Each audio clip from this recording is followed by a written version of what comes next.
안녕하세요. 6월 20일 목요일입니다. 오늘은 로마서 5장 3절과 4절입니다.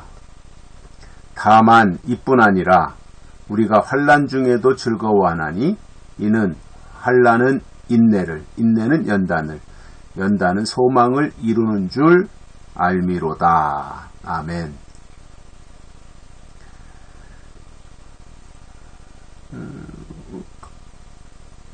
하나님의 사람들은 하나님의 영광을 바라보고 하나님의 영광을 바라고 즐거워한다. 이렇게 어제도 말씀하셨는데 그 말씀에 이어서 이뿐만 아니라 즐거워할 뿐만 아니라 하나님의 영광을 바라보고 즐거워할 뿐만 아니라 우리가 환난 중에도 즐거워하나니 하나님의 사람들은 즐거워서만 즐거운 것이 아니고 기뻐서만 기쁜 것이 아니라 환난 중에도 즐거워하는 사람들이다 이겁니다. 대단한 사람들이죠. 그죠? 좋은 일이 있어서 좋아하는 건 누구나 다 하는 거잖아요. 재밌는 일이 있어서 즐거워하고 하는 것은 누구든지 다 하는 일이죠. 그거는. 그런데 오늘 바울이 로마서 5장에서 말씀하는 것을 보면 우리는 환난 중에도 즐거워한다 이렇게 말씀하고 있습니다. 대단한 사람들입니다. 환난 가운데서도 즐거워하는 거예요. 다니엘의 세 친구가 풀무불 속에 들어가서도 춤을 추고 있듯이 그러한 사람들이라는 거지요. 그 새들 중에서 독수리가 공중의 왕이라고 하지요. 모든 새들은 태풍이 오면 다 어디 가서 숨어버려요. 나타나지도 않아요. 태풍의 위력을 알기 때문에 웬만한 새들은 태풍이 왔을 때 공중에 날아다닐 수가 없어요. 자기 임의로 가는 것이 아니라 태풍에 쓸려가기 때문에 그래요. 그런데 유독 독수리만은 태풍이 와도 끄떡없이 그 공중을 날아다닙니다. 어떤 면에서는 그 태풍을 독수리가 더 즐기는 거지요. 그만큼 어려서부터 독수리는 날개에 힘을 키웠고 그렇기 때문에 태풍이 와도 끄떡없이 공중을 자기 마음대로 비행할 수 있는 겁니다. 절대로 태풍에 쓸려가지 않는 힘이 독수리에게 있기 때문에 독수리는 태풍 가운데서도 유유자적하면서 오히려 태풍을 즐기는 새가 독수리라는 말이 있습니다. 하나님의 사람들은 고난을 먹고 사는 사람들이라고 해도 과언이 아닙니다. 하나님의 사람들에게는 즐거움만 있는 것이 아니라 감당하기 힘든 고난과 환난이 있습니다. 그때 어떻게 해야 되겠습니까? 즐거워하라는 겁니다. 그래서 고난을 이기고 환난을 이기는 길은 즐거워하는 거예요. 그러면 왜 우리가 즐거워해야 되는가? 환난을 회피하고 환난이 안 오기를 바라고 뭐 그럴 수도 있죠. 우리가 사람이니까.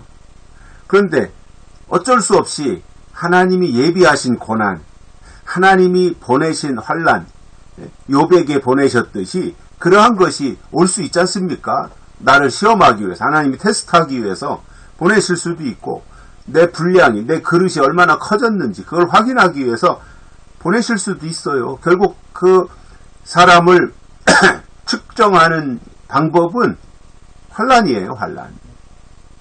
그 환난을 당했을 때 어떻게 반응하는가. 하나님이 그걸 보시기를 원하시지 않습니까? 그의 반응이 그의 믿음이잖아요. 그 상황에서 나타낸 반응이 그의 믿음인 거예요. 그러면 하나님의 사람들은 환난 중에도 즐거워하는데 그 이유가 있어야 되잖아요. 왜 환난 중에도 즐거워해요? 바본가요? 괜히 실실거리고 웃고 다니고 뭐 그런 시절인가요?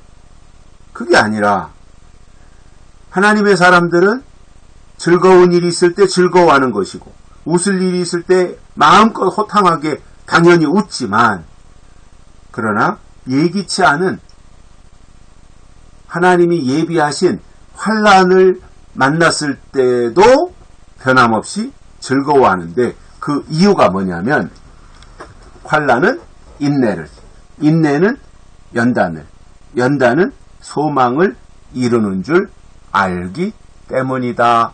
이렇게 말씀해주고 있습니다. 환난을 주신 목적이 있다는 거예요. 그 환난을 통해서 인내를 배우는 겁니다. 참는 것을 배우는 거예요. 욥을 통해서 그런 것을 우리에게 다 보여주셨지 않습니까? 환난을 통해서 배우는 겁니다. 얻는 게 많다는 거지요. 그 순간에는 처절하고 비참하고 창피하고 그렇지만 그 환난을 이기고 보면 대단한 유익이 있다고 하는 것을 본인 스스로가 깨닫게 되는 거지요. 그렇기 때문에 환난을 통해서 인내를 배우면 합격하는 겁니다. 그리고 인내는 인내로 끝나는 것이 아니라 또 인내는 연단을 가르쳐 줍니다. 연단, 단련하는 거죠. 그리고 그 연단을 통해서 소망을 이루게 된다는 거예요. 하나님이신 소망이 있다는 거예요. 연단을 통해서 하나님이 소망을 주신다는 거예요. 희망을 가지고 사는 거지요. 그래서 하나님의 사람들은 당장 망할 것 같지만 안 망해요. 그리고 넘어졌을지라도 다시 일어설 수 있는 힘이 있어요. 왜냐? 하나님이 연약한 무릎을 강건하게 해주시기 때문에 다시금 디디고 일어나는 겁니다. 인내를 통해서 극복하는 겁니다. 그리고 연단 가운데서 오히려 더 단단해지는 겁니다. 견고해지는 겁니다. 어렸을 때 그 대장간 앞에 가서 보면 그냥 뭐 풀무불에다가 쇠붙이를 넣어가지고 뻘겋게 달궈지면 그걸 꺼내서 망치로 또 두들겨 패고 그걸 다시 풀무불 속에 또 집어넣고 끄집어내서 또 두들겨 패고 그러다가 마지막에는 물속에다가 푹 집어넣고 이 과정이 쇠를 단련하는 과정이에요. 그래서 무뎌진 호미, 무뎌진 꽃괭이 이런 것을 가져다가 불에다 달궈가지고 두들겨 패고 망치로 그러는 과정 속에서 그 쇠가 단단해지는 겁니다. 담금질이라고 하죠. 담금질. 단단해지는 거예요. 그래서 더 좋은 연장으로 사용하는 것처럼 하나님도 하나님의 사람들을 그렇게 연단하고 길들이신다는 거예요. 그래서 깎아낼 부분이 있다면 깎아내시고 다듬어야 될 부분이 있다면 다듬으시고 이렇게 해서 하나님의 도구로 쓰시는 그 역사를 보면서 우리는 늘 즐거워하며 살자는 겁니다. 행여나 예기치 못한 환난을 만난다고 할지라도 그 가운데서 순간적으로는 이 슬픔도 찾아올 수 있지만 그것을 곧바로 즐거움으로 바꾸고 하나님이신 기쁨으로 바꾸어서 하나님의 사람으로서 기꺼이 우리가 살아가는 하나님의 종들이 되시기를 간절히 소망합니다. 여기까지 하겠습니다. 고맙습니다.